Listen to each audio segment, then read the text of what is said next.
Good afternoon. I'm Michael Munson with Forge, and the topic of today's webinar is sheltering trans women. I'm really glad that you've joined us today. Before we get started, I'd like to note that this webinar will cover some Trans 101 materials so that we can all be more able to talk in depth about sheltering trans women. If you'd like more in-depth information, the Forge website has many additional Trans 101 training materials specifically designed for victim service providers and allied professionals. Feel free to visit our website at forge-forward.org, which is also at the bottom of every slide in the webinar.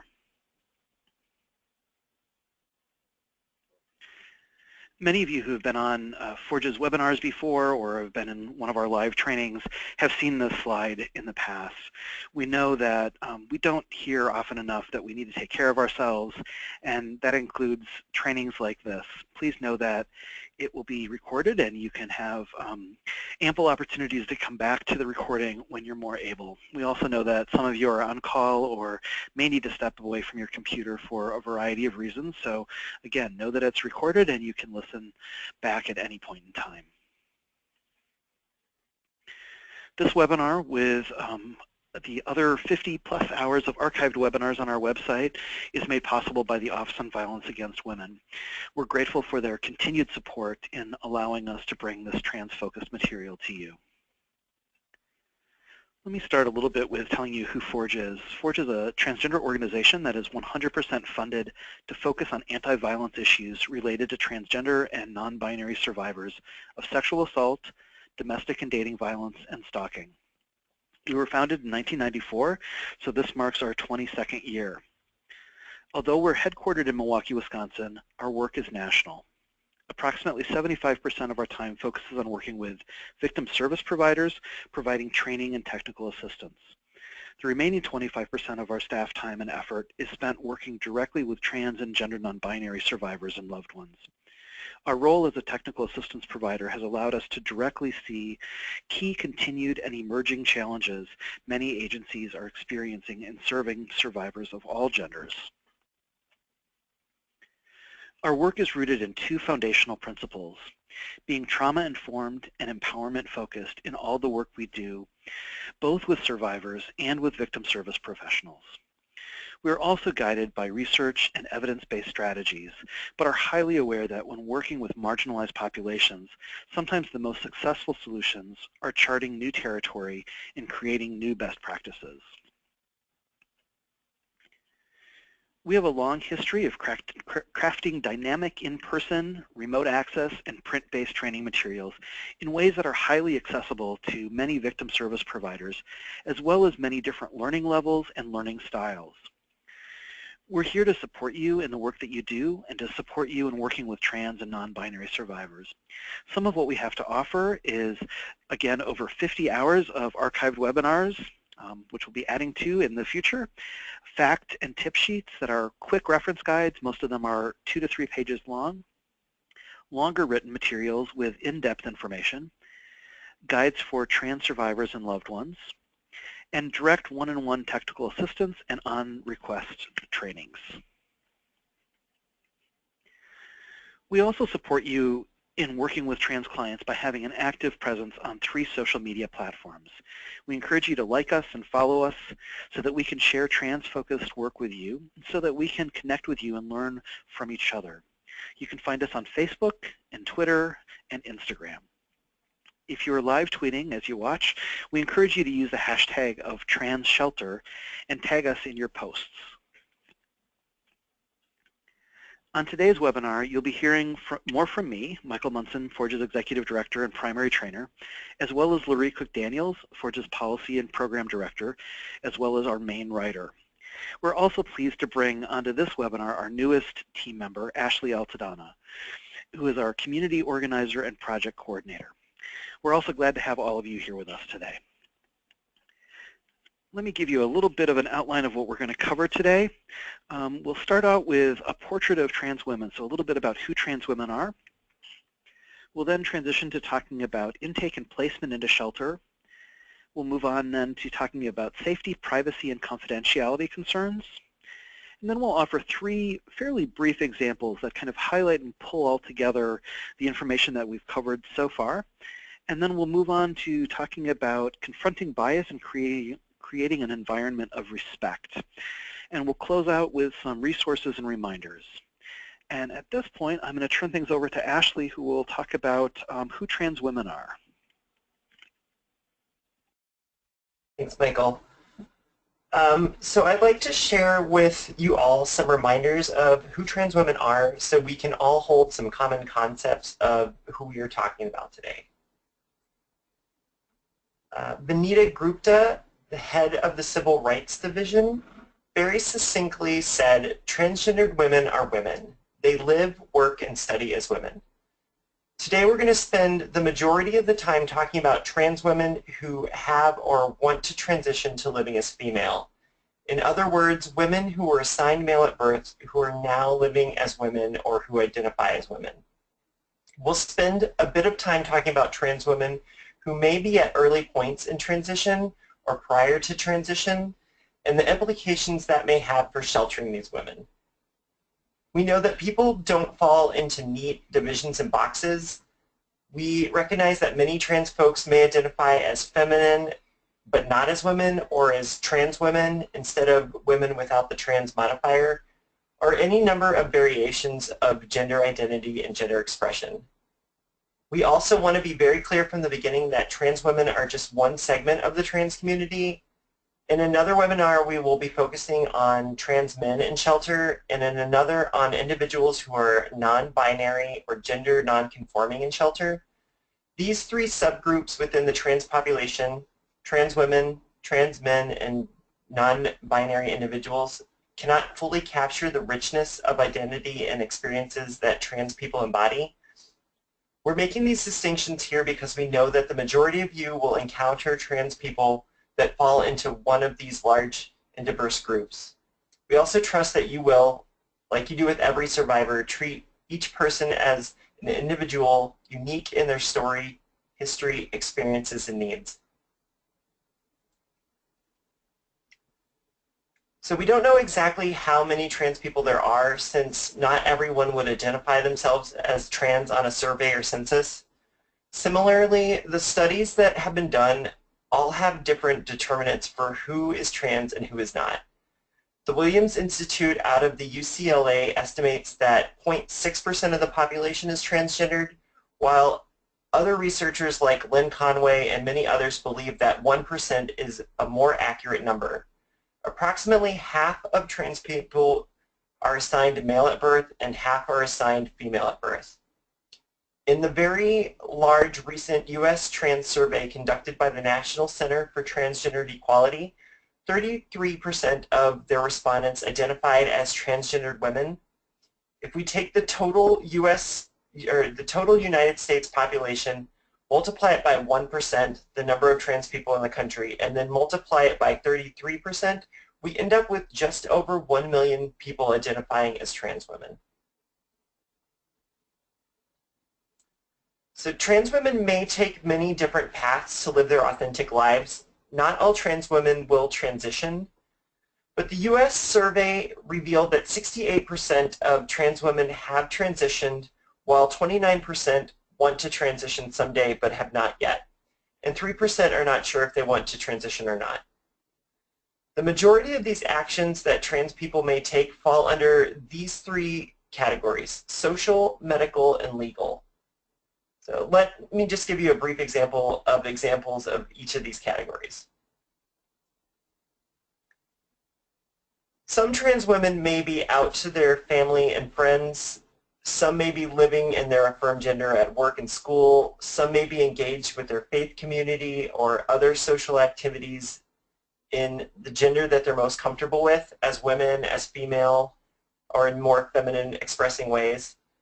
Others may not be out to their family and friends, or they might be expressing their gender in one way or in some situations and settings and in another way in other settings. The process of disclosing and acknowledging, or the process of disclosing and knowledge of friends, family, colleagues, schoolmates, people within the community and their relationships and interaction is not always linear or clear-cut. For some trans women, it may take years to be firmly socially rooted as a woman. Some trans women experience may end up having social circles who do not know about their trans history. For some, transitioning from male to female is part of their past, and they now live fully and comfortably with minimal references to their past. Some trans women may move about the world fully recognized by others as women, while others may routinely be questioned or confronted about their gender. Other people's perceptions of trans women does not change their identity or the validity of their gender. Trans women may or may not have access to health care. Mainstream America often assumes or presumes that medical intervention is the heart of being trans, and while this is true for some trans women, it is not for others.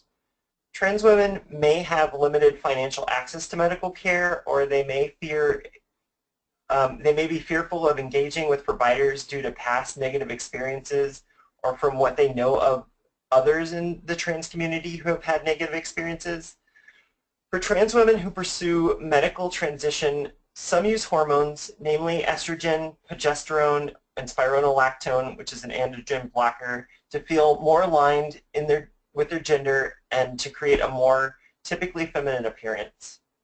Some trans women may use hormones for a short while some will use hormones for the rest of their lives. Some trans women would like to have more types of gender-affirming surgeries. There are many types of surgeries that trans women may seek out, including facial feminization surgeries, tracheal shaves to reduce the size of their Adam's apple, breast enlargement, body sculpting, genital surgery. But only 28% of trans women have had some transition-related surgery. Just like with hormones, not every trans woman wants surgery of any type, and a substantial number of trans women cannot financially afford surgery, since many types of surgery are still not covered under health insurance policies. Note too that many trans women may not have health insurance at all and may be living on very low incomes and may be unable to afford basic living needs, let alone medical and surgical care. Whether or not someone has had or wants to have surgery does not change a trans woman's identity or her validity as a woman. Some trans people will decide to change their name legally, some will change their gender legally, and some will make these changes through formal court-ordered changes, will not make these changes through formal court-ordered changes, but will adopt a new name and gender. Some people will change only their name or gender marker, and some people will change these components on every possible document. Around 11% will do so according to the U.S. Trans Survey, while others may only make changes to a limited number of documents. Legal name and gender changes can be quite expensive in most states. This factor alone, 40% of the time, according again to the U.S. Transgender Survey, is what stops many trans women from legally changing their name or other documents. In some states, cities, and counties, it may be impossible or difficult due to restrictions and other red tape to change some of these documents. For example, in many places, a person cannot change the sex marker on their birth certificate at all, while other places require genital surgery prior to changing this marker. So it's likely that you will come to work with trans women who have identity documents that may not fully align with who she is. This may be that her gender marker on her driver's license still has an M, or that she may have some other form of identification in her new and affirmed name. The U.S. Trans Survey notes that 94% of respondents did not have an ID or record with the name that they preferred, and 67% did not have an ID or record with the gender that they preferred. Just like social and medical actions noted previously, the legal documentation of trans women does not change her identity or her validity as a woman.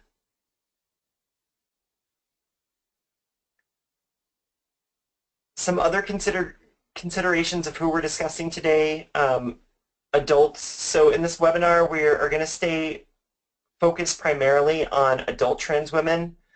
Those who are under 18 may have access to different types of shelters and services, as well as often face different barriers than adults. Undocumented or tribal people, we recognize that trans survivors of intimate partner violence needing shelter may be undocumented or may live on tribal lands. The scope of this webinar will not address some of those specific needs or unique challenges impacting those survivors. And again, just a reminder about diversity, we'd like to remind you that the portraits that we painted here and the examples that we'll discuss today, that we are only touching on a fraction of the complexity and the beauty of trans women. There is a wide variation of who trans women are, and there's absolutely no way to capture that rich diversity in the short time that we have. So trans women experience high rates of victimization in many areas of their lives. And while it's important to look at the broad picture of who trans women are and the challenges that many trans women face, we're going to stay focused on, in this webinar, on intimate partner violence and sexual assault within intimate relationships. So data is somewhat limited on transgender people who experience specific types of victimization. When Forge looked at the impact of childhood sexual abuse, adult sexual assault, dating violence, domestic violence, and stalking in our 2011 research, we found that 48% of people on the trans feminine spectrum had experienced childhood sexual abuse. 28% of people on the trans feminine spectrum had experienced adult sexual assault. 6% had experienced dating violence. 29% had experienced domestic violence, and 17% had experienced stalking. A 2015 meta-analysis by the Williams Institute reported that of all vectors of transgender people, between 31 and 50% experience intimate partner violence in their lifetime. Of these studies, they examined 2 specifically looked at trans women. And those found that 50% of women reported intimate partner violence over the course of their lifetime, and 25% reported intimate partner violence coupled with sexual assault in their lifetime.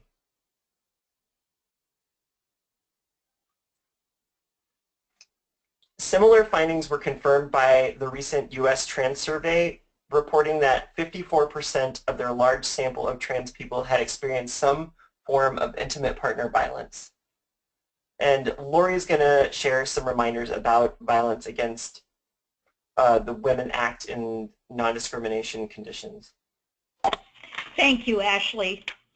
The Violence Against Women Reauthorization Act of 2013, which President Obama signed on March 7, 2013, amends the 1994 Violence Against Women Act by adding a grant condition that prohibits discrimination by recipients of certain Department of Justice funds. Quote, no person in the United States shall, on the basis of actual or perceived race, color, religion, national origin, sex, gender identity, as defined in paragraph 249C4 of Title 18 United States Code, sexual orientation or disability, be excluded from participation in, be denied the benefits of, or be subjected to discrimination under any program or activity funded in whole or in part with funds made available under the Violence Against Women Act, and any other program or activity funded in whole or in part with funds appropriated for grants, cooperative agreements, and other assistance administered by the Office on Violence Against Women. In April 2014, the U.S. Department of Justice, Office of Justice Programs, Office for Civil Rights, issued a concise 11-page frequently asked questions document that addresses this change. That document is available at the URL at the top of your screen. If you have not read this really brief and non-legalese document, we strongly encourage you to do so. It outlines far more than we will cover today and is critically important for all shelter staff to know about. Because the new non-discrimination provision prohibits OVW-funded shelters from excluding, denying services to, or discriminating against people on the basis of actual or perceived sex or gender identity, shelters that provide sex-specific services for women must integrate trans women into those services, unless a particular trans woman requests something different, particularly as it relates to her safety. Trans women are women, and it is of paramount importance that they be treated as such. In many, many ways, sheltering trans women is a very smooth and simple process. At this point in time, the majority of shelters in this country are women-only or heavily focused on providing shelter to women. Because of the wide availability of shelter for women, finding space for and also including trans women into women-focused shelters is logical and relatively easy. We recognize there are many different types of shelters. We recognize, too, that larger cities tend to have more options for shelter than smaller or rural communities. We also recognize that survivors may have preferences and needs for specific types of shelter that may or may not be currently offered in specific geographic areas. We'll focus our examples and discussion on three broad categories of shelter. The first is women-only shelters, i.e. communal living. The second is gender-integrated shelters, also communal living. The third is alternative shelters, such as apartments, hotels, non-communal structures, in-community options, and other arrangements.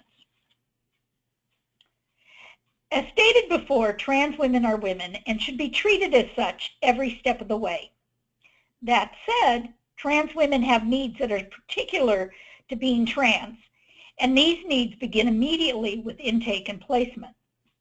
It is vital for shelter staff to be prepared for a trans woman to access shelter and to have intake and placement procedures and practices in place that will increase access and safety for trans women survivors. Excuse me. Knowing and using a person's name correctly is always important, regardless of the person's gender identity.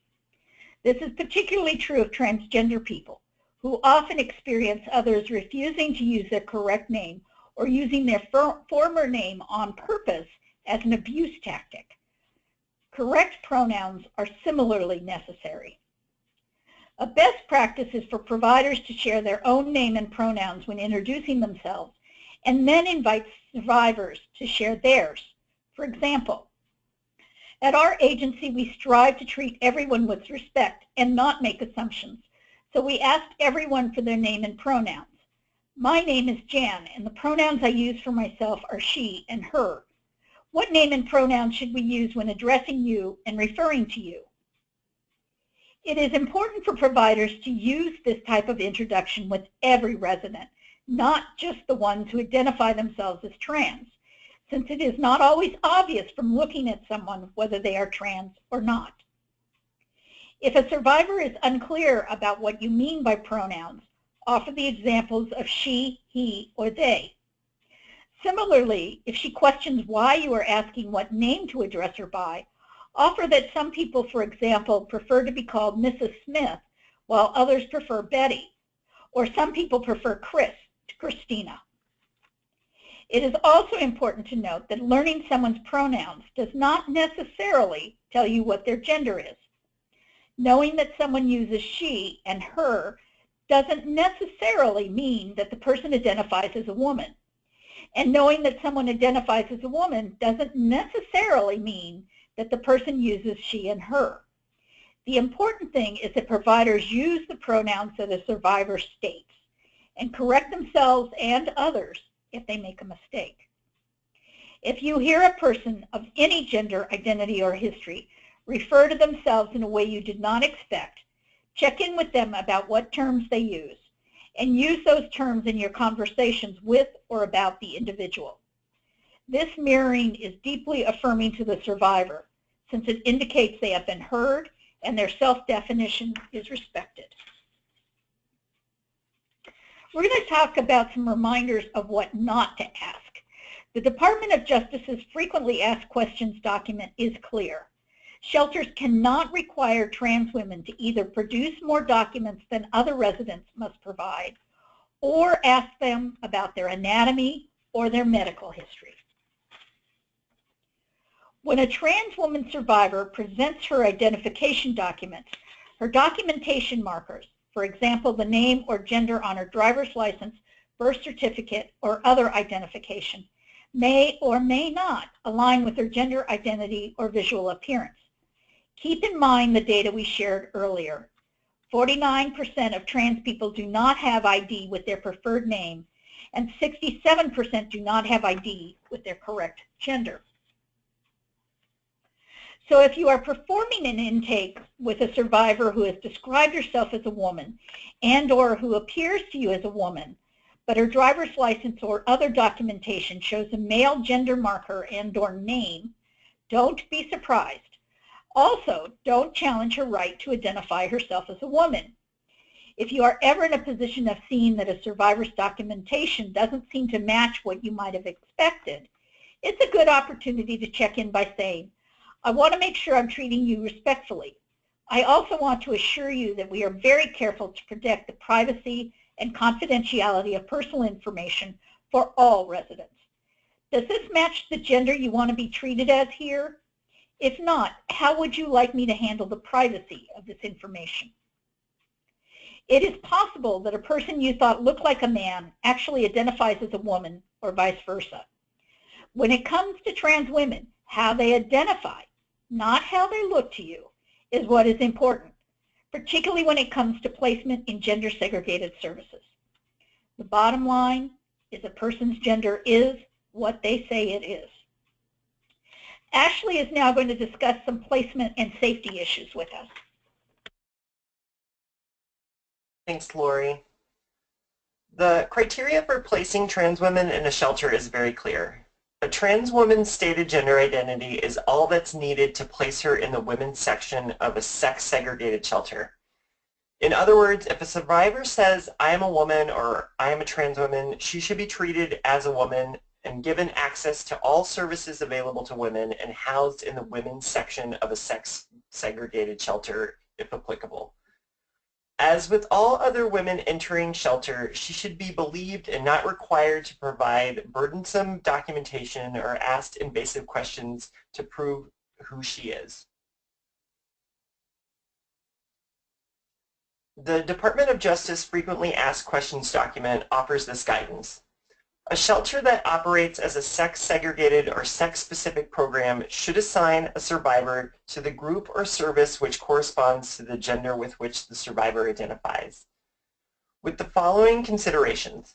In deciding how to house a victim, a shelter that provides sex-segregated housing may consider on a case-by-case basis whether a particular housing assignment would ensure the victim's health and safety.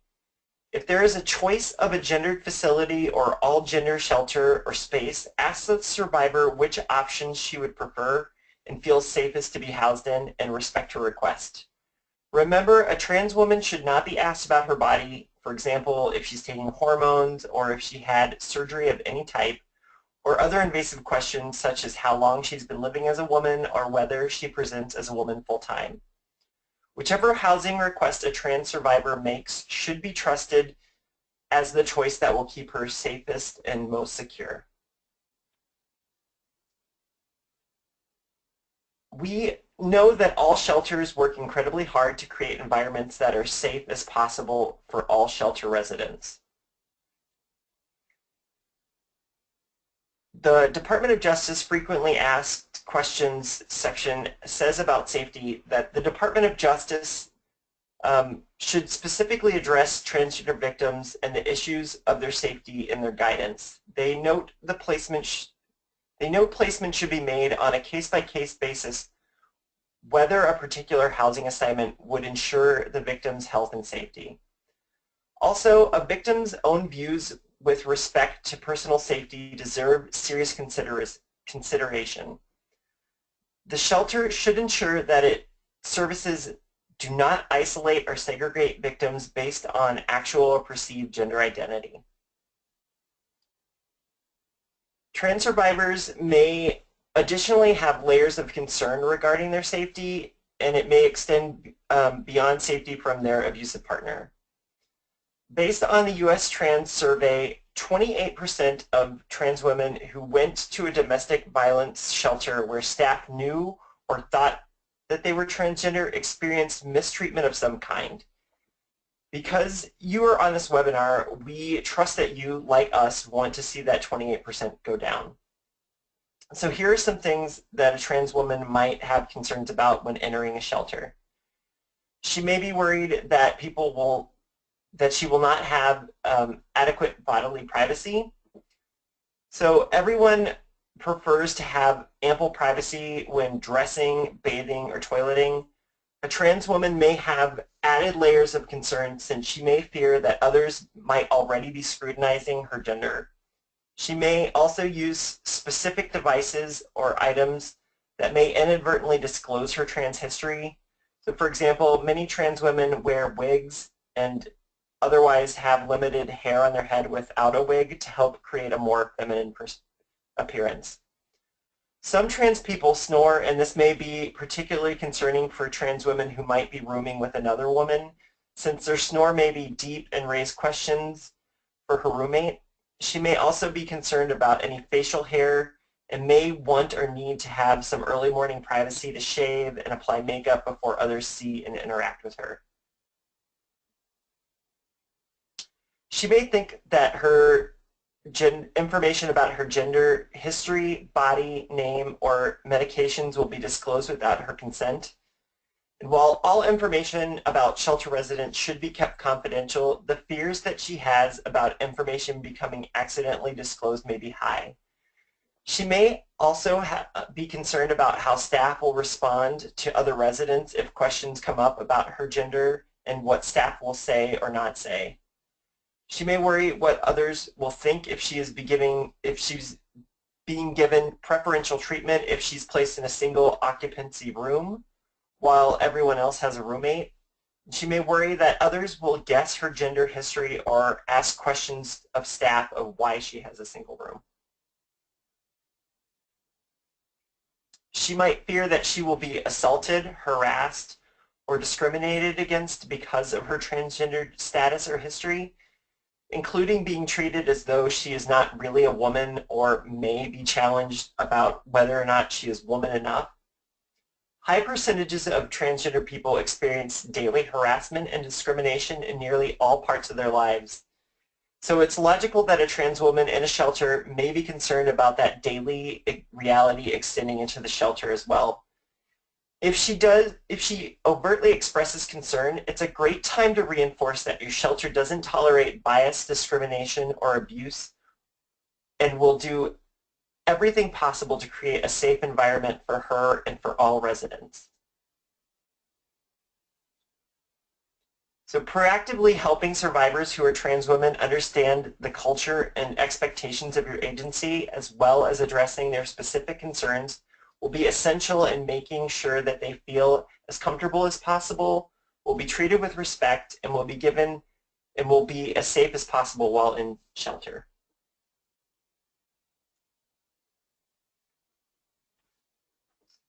Fully discussing rooming options with trans women survivors is critical for them to be able to voice any concerns and for staff and survivor to jointly make placement decisions that will result in the best outcome for the survivor.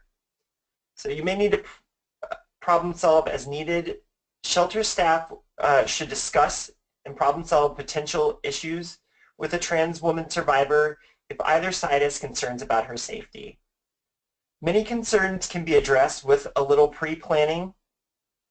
If, on the other hand, your shelter is not a viable or safe option, keeping in mind the VAWA non-discrimination condition, which mandates that agencies ensure that trans women are not being treated in a discriminatory way, agencies may help trans women find other housing options away from their abusers. These can include providing extended duration hotel vouchers, transitional housing, or brainstorming non-communal shelter housing options, as long as alternative solutions are comparable in terms of safety and benefit and duration of the stay. Confidentiality is obviously an issue of paramount importance in shelters when working with any survivor. The VAWA confidentiality provision is very clear that providers may not release any information about survivors without written consent.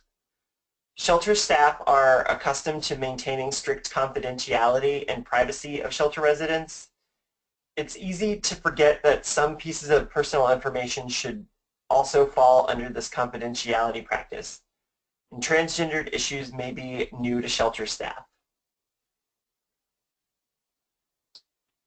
So assuring new residents that their personal information will be kept confidential is also a critical step toward building trust, showing respect, and empowering them to take back some of the control over what information is shared or not shared about them. A woman's transgendered identity or history is inherently covered under the VAWA's confidentiality provision. It can be helpful to consider this information as being akin to a medical condition. If you wouldn't share what medication a resident is taking or what medical condition they have, you shouldn't share the fact that someone is transgendered or has a trans history. The same goes for explicit permission before sharing. So some trans women, being trans is part of their identity. For others, it's simply a part of their past. A woman may openly discuss her trans status or history with the majority of the people in her life, or she may closely guard this information, disclosing only to a select few. In some cases, people of trans history may not have disclosed to their children or relatives. If a trans woman survivor has shared her trans history with you, be certain that you have her explicit permission to bring up her history. If you have had joint conversations with her family or friends or other service providers, including other shelter staff. And just a short list of confidentiality reminders. The following are things that should remain confidential unless otherwise agreed with the resident. So again, their gender identity, their gender history, documentation details such as name, sex, or other information on driver's license or other papers, body configuration or surgical status, medications, hormones, or other prescriptions, prosthetics or gender-affirming items and devices that may help maintain a feminine appearance. The survivor should be the person who shares any of this information with others, including staff, unless she explicitly asks for your help in ensuring that other residents and staff know that she is a woman or that she is a trans woman. Remember, others may not readily know a woman is trans based on her appearance. If you believe that there is a need to disclose to another staff member, discuss the need with the survivor before proceeding, if at all possible. In most cases, other agency staff do not need to know unless it is directly relevant to the support or services the survivor is accessing. Keep in mind that accidentally or intentionally disclosing a trans person's status or history without consent not only violates confidentiality, it may also place a trans woman at increased risk of unequal treatment, discrimination, and even violence from others. It's incumbent upon providers to make sure that this does not happen and to protect trans women from such an occurrence which might severely impact her safety.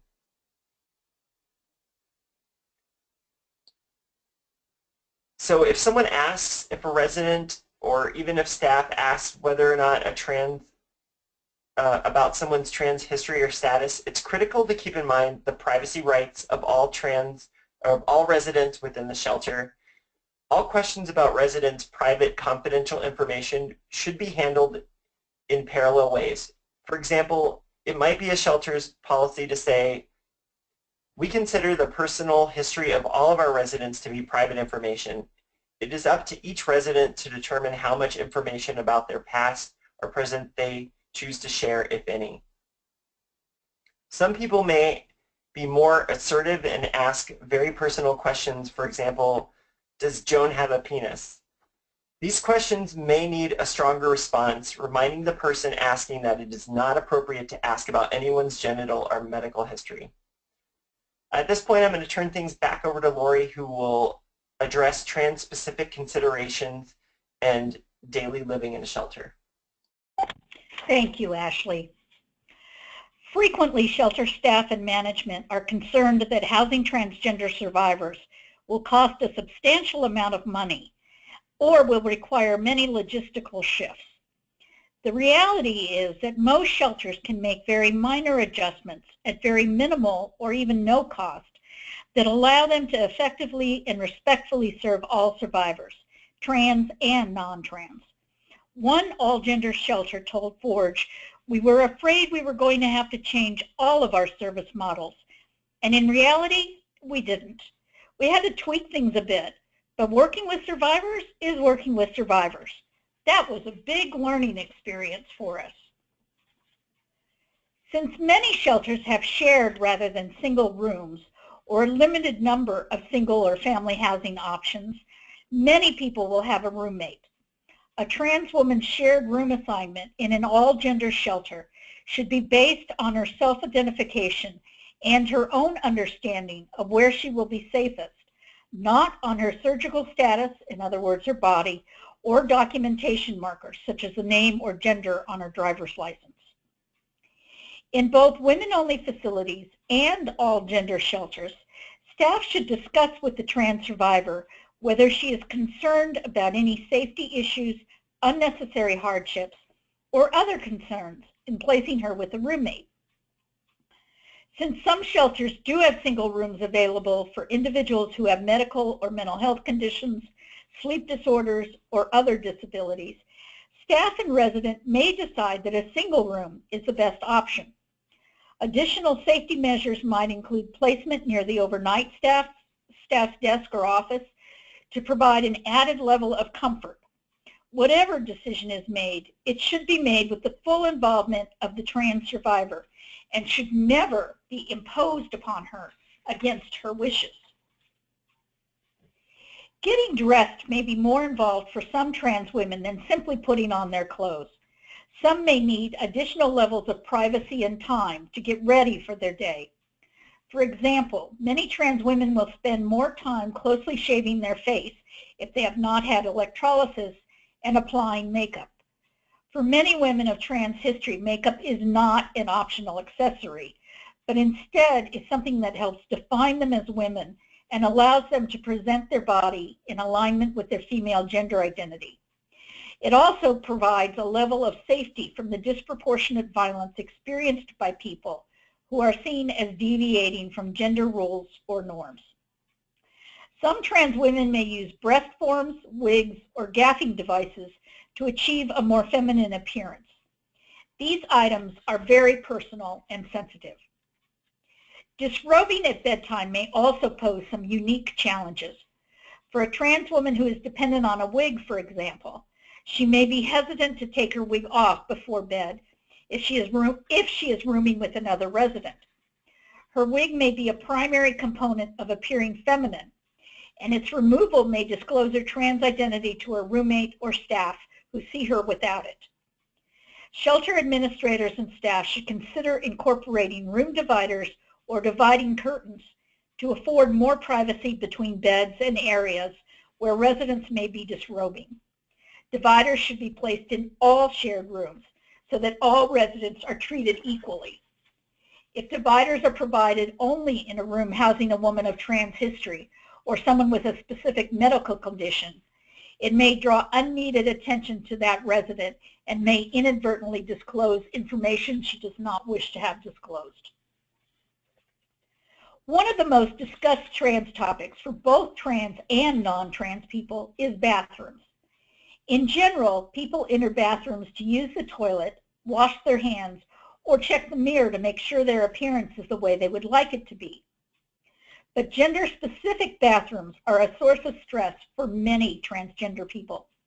According to a 2013 study, 70% of trans people have been harassed, assaulted, or denied entrance while trying to use a restroom.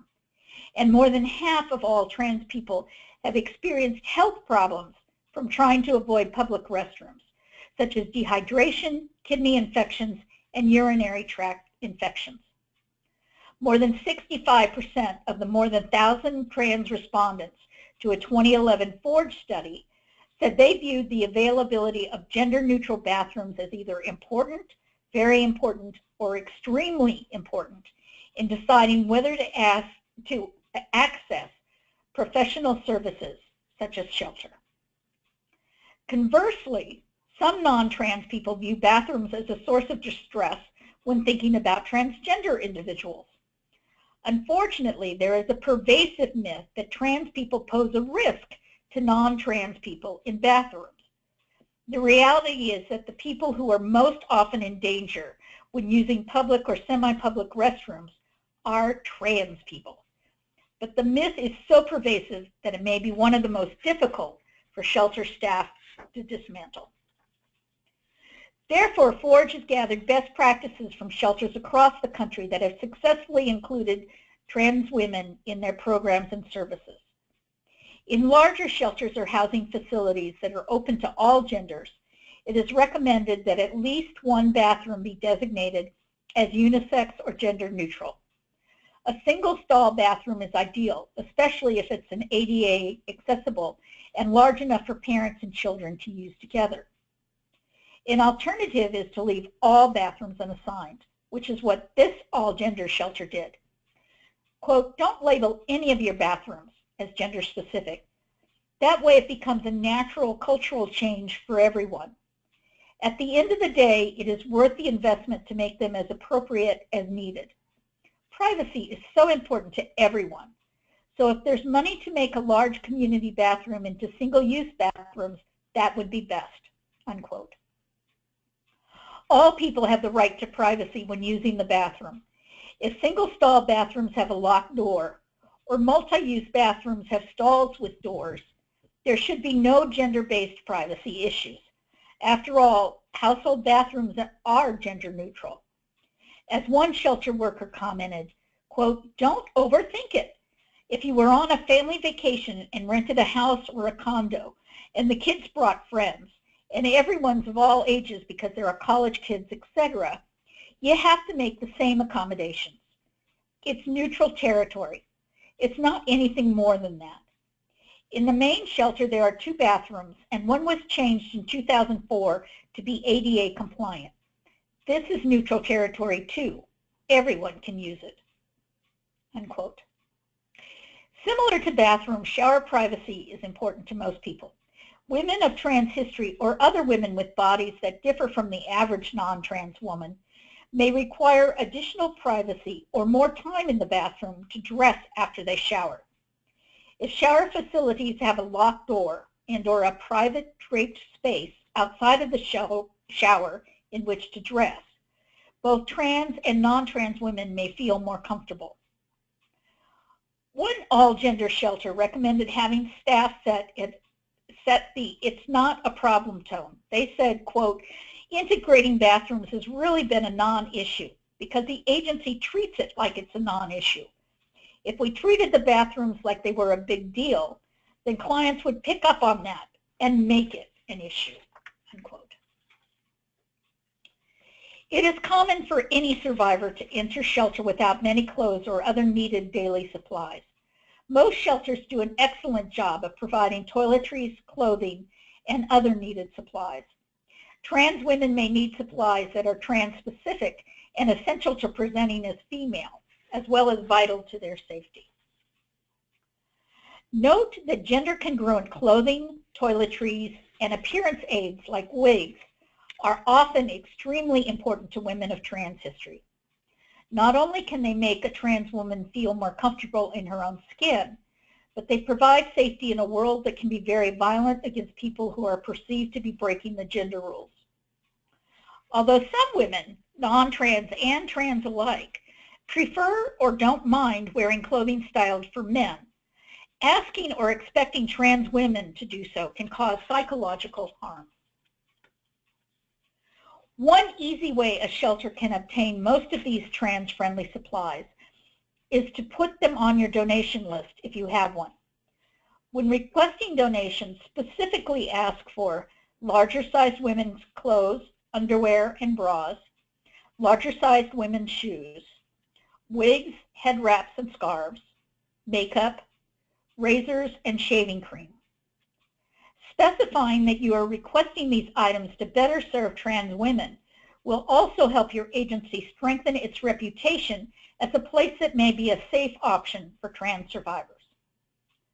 For other items that may not be so easy to obtain, connecting with local and state transgender or LGBT organizations and asking for their help may be useful. Ideally, you would rarely have these items in stock. Because trans populations are fairly tight-knit, calling for a trans woman's supplies when she is in shelter may disclose to people that she is there and put her confidentiality at risk. In addition to getting these supplies stocked, outreach may allow agencies to better understand trans communities' needs, encourage working together on projects of shared interest, and help build relationships that can be essential for future partnerships, support, and trust. Building relationships with trans communities can also raise awareness of IPV among trans people and can show that your shelter and services are welcoming. Michael is coming back now for our case studies. Thanks, Laurie. We're going to share 3 case examples to help guide you through some of the variables that you may see when working with trans women. So I'll read one of the cases, and Ashley will read one, and Laurie will read the last one. So the first case example is about Willow. She's a 39-year-old Asian American woman of trans history who's a bank teller at a large financial institution. She's been married to the same man for the last 10 years. Her husband has become increasingly abusive in the last 6 months, and the abuse was never physical until this last week. She called the local domestic violence agency and requested shelter. During the intake procedure, staff asked questions they ask of all incoming residents. They engaged in some initial safety planning and some discussion about her immediate needs. Although she normally doesn't disclose her transgender history in most interactions, she wanted the shelter staff to know because she was concerned about what might happen if she didn't state it up front. Staff assured her that all women were welcome in their shelter. Staff also shared with her that they have housed several other trans women in the past and that they worked hard to maintain an environment that was safe and free from bias as possible. Staff asked if she had any concerns or wanted to discuss any aspect of shelter, trans-related or other concerns that she might have. Willow was extremely relieved that the shelter had space and she felt welcomed into the women's shelter. So that was case number 1. So case number 2 is Ashley's going to take us into reading about Ginger. So Ginger is a 25-year-old African-American trans woman. Ginger and her partner have a 4-year-old daughter that her partner gave birth to. Ginger's partner had encouraged her to give up her job when the baby was born, which coincided with Ginger's transition to living as female. Her spouse has always been highly critical of Ginger's appearance, often telling her that she doesn't look like a woman and will never be a real woman. One of the most commonly used abuse tactics in their relationship is their partner's constant criticism of Ginger's looks and her femininity, thus undermining her confidence that she can be perceived as a woman in the world. Routinely, Ginger's partner throws away her hormones and many items of her clothing. One day, Ginger ran out to pick up food for her family, and her partner had the locks changed on the house before she returned. As Ginger is talking with shelter staff, she expresses many of her concerns about how others will perceive her and is highly fearful of being ridiculed since she believes everyone will be able to tell she is trans just by looking at her. Her partner has created deep levels of doubt in her, and she is afraid to be around other people. Shelter staff listen to her concerns, and they do their best to reassure her that they will foster an environment of respect in both of the shelters they run. One shelter is women only, and the other is gender integrated. Both shelters have single rooms for each resident, with 2 rooms sharing a bathroom. Because her confidence in her gender has been so shattered by her partner, she fears that an all-women shelter may be a more vulnerable place than a mixed gender shelter. Staff begin safety planning with her right away, as they do with every client. They are especially mindful of her eroded confidence surrounding her gender.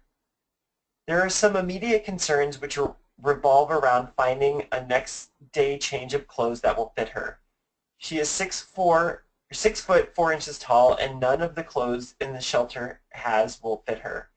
They create a plan for her to access larger size clothes and to make sure she has ample makeup and razors to help her feel more comfortable and confident in her appearance. They also engage in safety planning around her concerns that other residents may identify her as transgender or become threatening towards her. Jointly, gender and the staff determine some verbal lines that they can say to help deflect the questions, as well as determine that the room that she'll be placed in is closest to the shelter office, where a staff person is on duty 24/7. And Lori, at this point, Lori will provide us the last case example for Octavia. Thank you, Ashley. Octavia is a white 61-year-old who has just come out as transgender and knows that most people do not see her as a woman. She is entering shelter after a dating relationship with a person in her apartment complex turned violent. As she speaks with shelter staff, one of the first things she shares is that she is transgender. She believes that shelter is only for women and believes she won't qualify for shelter. Shelter staff assure her that she has a right to be safe and a right to shelter. They add that they work with people of all genders to find housing and support. They state many times that they will work with her to find a solution that is best for her. Shelter staff assure her that she is welcome in their all-women shelter and that they have measures in place to create an environment of respect for all residents. Staff share with Octavia that the person she was dating and who was now stalking her would not be able to get into the shelter because of the high level of security they have, with cameras monitoring the doors and a keypad and swipe card entry system.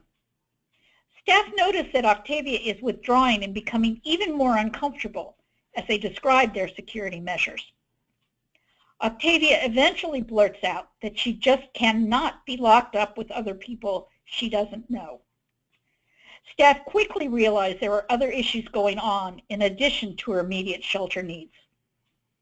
Octavia shares with staff that she had been institutionalized against her will as a child for being gay, which she goes on to tell staff wasn't really about being gay, but was about liking to wear dresses and play with her sister's toys. She had been hospitalized for over a year in a locked facility and forced to wear specific clothing that were deemed acceptable for boys, was only allowed to play certain games, and was only allowed to play with boys in the facility. As an adult, it has been very difficult for her to even keep her doors locked on her apartment, let alone be in places with others where she feels trapped inside. Shelter staff listen carefully and work with Octavia to identify some safe alternatives for housing. A short-term option is to stay in one of the transitional housing apartments that happens to be open for the next 7 days. During that time, they will work with her to find other long-term shelter options, in addition to helping her file for an order of protection, retrieve her belongings, and safety plan around getting to and from work. We're now going to shift from case examples to how shelters can confront bias and create environments of deeper respect. Fully including transgender women into a shelter for the first time can require shifting the attitudes of shelter staff, not just changing rules, policies, and procedures.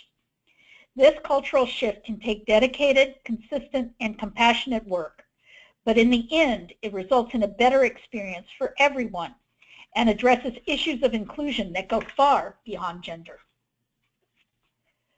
Both staff and residents may hold biased beliefs and exhibit discriminatory or disrespectful behaviors. Bringing a diverse group of people together who all have different backgrounds and beliefs can be challenging under ideal situations. It is even more difficult when people are brought together because they are coming out of high-stress situations, such as those that make seeking shelter necessary. Some may have had little experience with relationships built on mutual respect. The majority will have had little contact previously with trans individuals. Often, even those who are trans themselves may not know other trans people. In order to help reduce the cycle of abuse, it is vital that shelters foster a culture of respect and wholeness for all people. One of the best techniques for creating a culture of respect and wholeness is to make sure people are informed ahead of time by reminding all survivors that your shelter serves people of many backgrounds and identities, including people of many religions, ages, sexualities, and disabilities, as well as transgender people. This can be done during the initial intake or when screening survivors over the phone or when they first arrive. Unexpected experiences, for example, entering a shelter believing it is for women only and finding that it is a mixed gender shelter, can by itself result in a person saying something hurtful or inappropriate that could have been avoided had they known. One all-gender shelter told us, quote, "We let people know upon intake that there will be trans people and non-trans men in shelter, and we serve LGBTQ clients, and each person needs to think about that before they enter shelter. Then staff can refer back to that conversation if there's a problem," unquote. Fortunately, most shelter staff are well practiced at supporting environments that are respectful and confronting bias when it occurs. Although staff may not have had much experience confronting bias around transgender issues, the processes are the same as other areas of bias, where there is an exhibited lack of respect or information. Abusive, aggressive, or inappropriate behavior can happen by anyone against anyone. Shelters need to have firm policies in place regarding how they maintain an environment free from violence. Shelters should also have clear policies on how to handle bias, harassment, and discrimination that specifically cover both sexual orientation and gender identity, whether actual or perceived. People can be subjected to harassment or violence simply because they are perceived to be trans or gay, even if they don't identify as either. These policies should be in writing, and all staff should receive training to both familiarize themselves with the policies and to be prepared to uphold them. Non-discrimination policies should be visibly posted in the shelter and/or a copy given to every resident so each person is aware that discrimination will not be tolerated.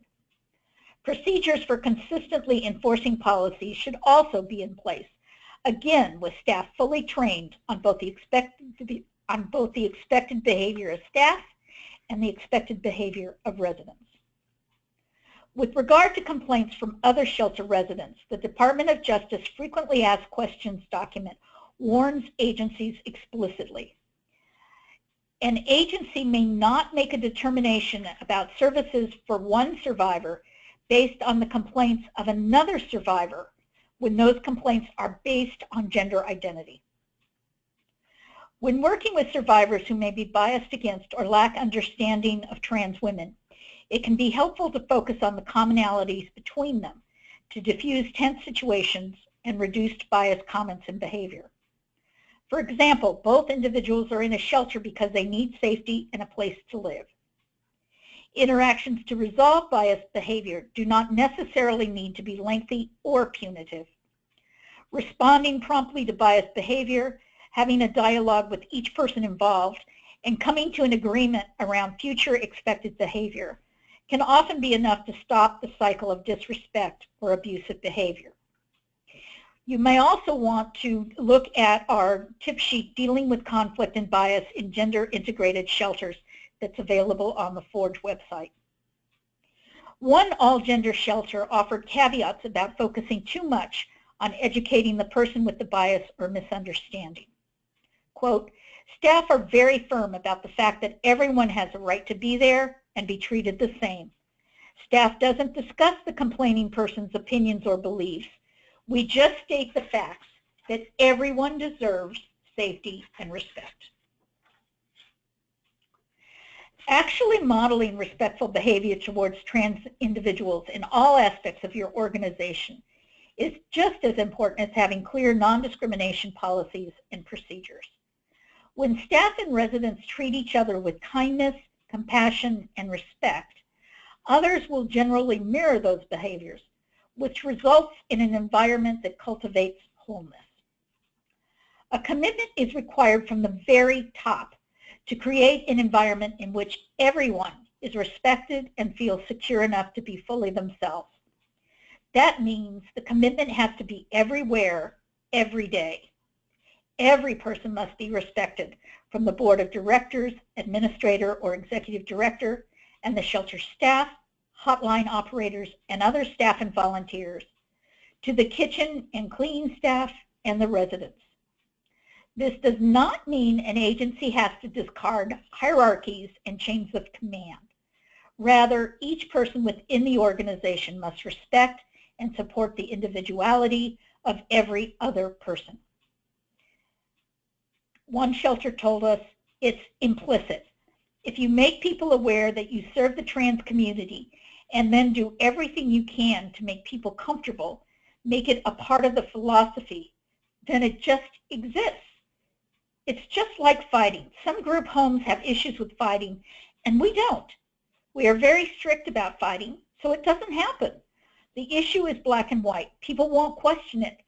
We're open to dealing with everyone, and it's a part of our philosophy. It's about following through. If you have a rule and follow through with it, then people won't think it's a big deal, unquote. Michael is now going to close our webinar with resources and a short recap. Thanks, Laurie. Like Laurie just said, we're going to end up with some resources for you all, as well as some very quick and brief reminders. So a few of the resources. We know that a lot of you prefer very short fact sheets, and we have many of them for you to peruse on our website. We have some of them, like the one that's on the screen, which is about pronouns, which is a very popular download. We have others that talk more in general about who trans people are. We have a set of 4 of them, which are kind of Forge-specific ideas that talk about the terms paradox, master status, know and tell why, and universal design. We also have short fact sheets on rates of violence within transgender populations. We have other fact sheets that talk about safety planning that are specific to transgender clients, and other ones that are like the background materials around some of the anti-trans bathroom bills that are popping up around the country. In addition to those, we have fairly new 8 tip sheets on shelter that are very specific to sheltering trans individuals. So they range from, again, 2 to 3 pages each, and they focus on why people may want to include all genders in shelters and deciding how to do that integration process, how shelters prepare to do gender integration, addressing some concerns that stakeholders might have, like your board of directors. Some of the fact sheets talk about trans-inclusive bathrooms in shelters, which we've mentioned a little bit today, but there's a fact sheet specifically on that. We also have a tip sheet that's focusing on supplies that shelters may want to consider having. So a little bit more detail than we shared with you today. We also have a safety planning tool, which is trans-specific and safety planning oriented. And this is a tool that's been really useful both for trans survivors and supporting loved ones, as well as for victim service providers and shelter staff who are working with IPV survivors. So we encourage you to find it online on our website and use it with your trans clients, or at least point it out to them if they'd like to use it on their own. We have 3 larger documents that are coming out that are parallel to this webinar and the 2 other webinars that we're doing. So we'll have a long document that's on sheltering trans women, one that's on sheltering trans men, and another large document that's going to be on sheltering non-binary individuals. All of them are in process right now and should be out in probably the first or second week of January. Like I mentioned earlier, we have a very large collection of webinars that we've archived and are available for you to look at anytime for free. And some of the webinars that you might be particularly interested in are ones on safety planning, working with trans survivors in rural communities. We've mentioned the VAWA non-discrimination conditions. There's a specific webinar that spends a whole 90 minutes focusing on that. Some other webinars that you might be interested in are creating a trans welcoming environment, which just talks about an agency in general, not necessarily a shelter, and how that environment can be more trans welcoming. Another one that you might be interested in is trans people IPV in the legal system. So that's an interesting one with a couple of lawyers and Forge staff as well. So those are just some of the ideas of what we have to offer in terms of webinars. We also want to let you know that we welcome your questions and concerns and challenges and requests for technical assistance and additional training. We're happy to work with you for those small questions that you might have, as well as working with you on some major questions, maybe revising your policies or really doing some structural work to change your program. So we welcome any kind of questions that you might have and any requests for training that you might have. So please feel free to reach out to us through our website or through the email address that you'll see on the last slide. So a couple of reminders as we wrap up today. So name and pronouns. We all like to hear the name and pronouns that we identify with, so when we're working with trans clients, it's especially important for us to ask folks what their name and pronouns are, what they use in their day-to-day life, to listen to what they say, and then to use those names and pronouns that they share with you in every interaction that you have with those clients. The second reminder is the reminder from Vanita Gupta, which is that plain and simply that trans women are women. And of course we know that it's a little bit more complicated than that, but that is kind of the bottom line, that trans women are women. Third reminder is about equal or comparable services. So when working closely with trans women to determine the best option for shelter for them, keep in mind that services provided should be the same for all other women, or should be comparable in terms of safety, therapeutic modality, geographic location, or other aspects of accessibility. The characteristics of the facility where the service is provided, the characteristics of the individuals providing those services, as well as the same or similar quality and duration.